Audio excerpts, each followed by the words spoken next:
Hand winch lift trucks operating instructions.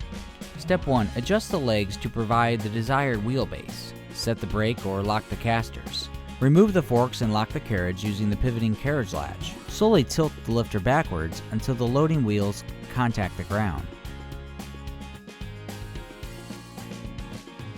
Pull the leg adjustment peg and slide the leg in the desired direction. Reset the peg in the first or second adjustment setting as the job requires. Always maneuver the A-lift from the operator's position using the normal maneuvering stance. Grasp the operator handle at each end. This will provide the greatest degree of steering control. Walk behind the lifter and keep your feet clear of the casters. Move the lifter to a position near the intended load and lock both of the locking casters. Raise the forks to a comfortable height. Set the load on the forks. The load must rest against the back of the forks. Lower the forks until the load is a few inches above the adjustable leg. Step 4.